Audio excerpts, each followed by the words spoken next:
Buenos días, damas y caballeros. En el programa de hoy les voy a recomendar un poema escrito en medio de la época medieval. No se sabe la fecha exacta, pero diversas opiniones reconocidas aseguran que se escribió entre 1304 y 1308. La Cántica del Infierno. La segunda cántica, Purgatorio, escrita entre 1307 y 1314. Y la Cántica Final, Paraíso, de 1313 a 1321, año donde falleció su escritor, un poeta italiano llamado Dante Alighieri. Así es, estoy hablando de la Divina Comedia.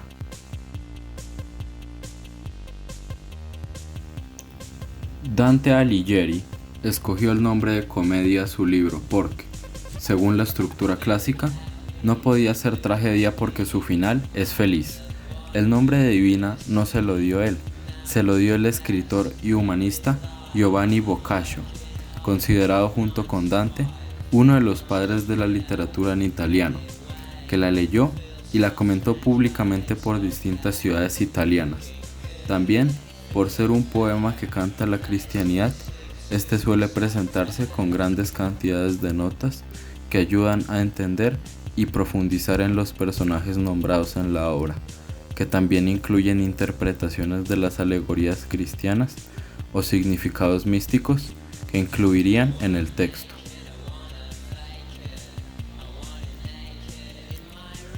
La Divina Comedia es considerada hasta el día de hoy una obra maestra tanto en la literatura italiana como en la universal. Se podría decir que su autor, Dante, resume aquí todo aquel conocimiento acumulado durante siglos, recolectando desde el mundo medieval hasta la fe religiosa y sus convicciones morales y filosóficas. La obra posee un rico lenguaje lleno de símbolos y abundantes referencias a personajes históricos y de la antigua mitología. A través de los tiempos, diversos artistas han creado ilustraciones sobre estas. Como curiosidad, Dante utiliza la palabra estrellas para finalizar todas sus cánticas. Cada una de sus cánticas está dividida en cantos. Cada parte son 33 cantos, más el canto introductorio serían 100 cantos en total. Cada canto está compuesto por estrofas de 3 versos.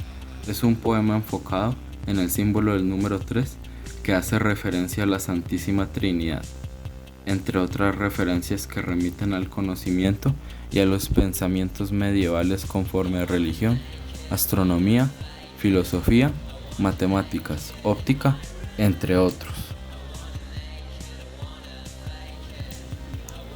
Por el lado de los personajes, tenemos a Dante, el personaje principal de la obra que personifica a la humanidad y representa la tentación del pecado.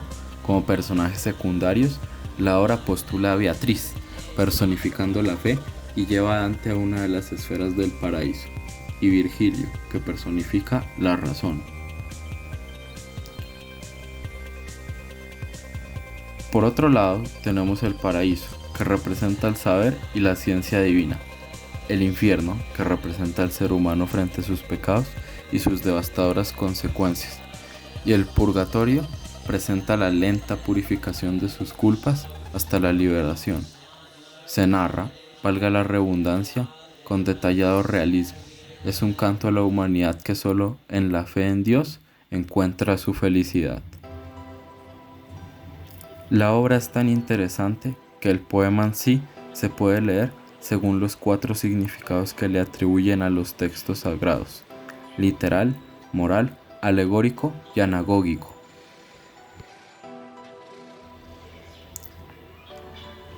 Antes de que empiece el viaje, Dante se despierta en una selva oscura sin saber cómo ha llegado hasta allí. Al hablar de esta selva, se hace referencia a algo maligno, lo contrario a Dios. Buscando orientación, decide subir una montaña, cuya cima iluminada por el sol representa el purgatorio. Sin embargo, el camino de Dante está bloqueado por 3 animales en la ladera de la montaña: un leopardo, un león y una loba, que representan los 3 tipos de pecado que corresponden a las tres divisiones principales del infierno.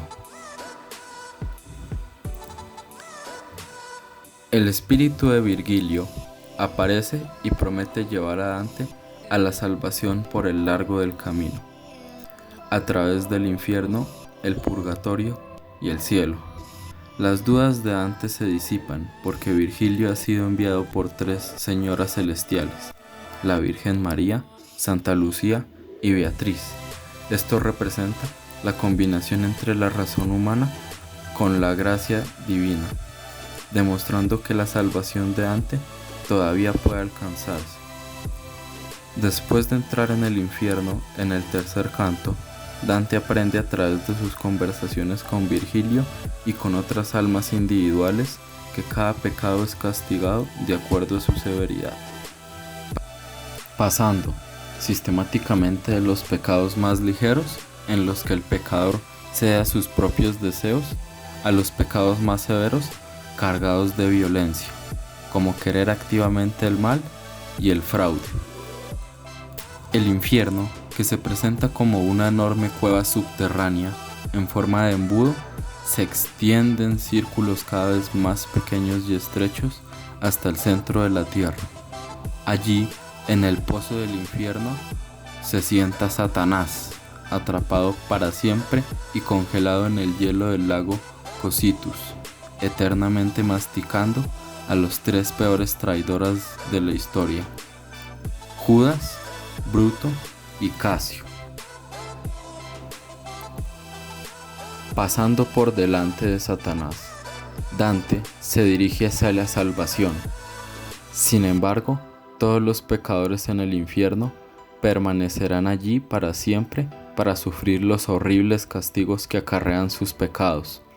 Así, entra en el purgatorio, donde las almas ya están salvadas y eventualmente irán al cielo, porque confesaron sus pecados antes de la muerte. Por lo contrario, el estado de ánimo ha cambiado completamente. Las almas no están atrapadas en un aislamiento eterno, sino que aprenden en grupos de los ejemplos de virtud y vicio que corresponden a su penitencia. El purgatorio se presenta como una enorme montaña en forma de cono. El purgatorio propiamente dicho está organizado en 7 anillos de acuerdo a los 7 pecados capitales tradicionales: el orgullo, la envidia, la ira, la pereza, la avaricia, la glotonería y la lujuria. En la cima de la montaña está el paraíso terrenal, el jardín del Edén. Hasta aquí puede acompañarle Virgilio, que tiene prohibida la entrada al paraíso. Por eso, a partir de ese punto, le guiaría Beatriz, el amor platónico de Dante.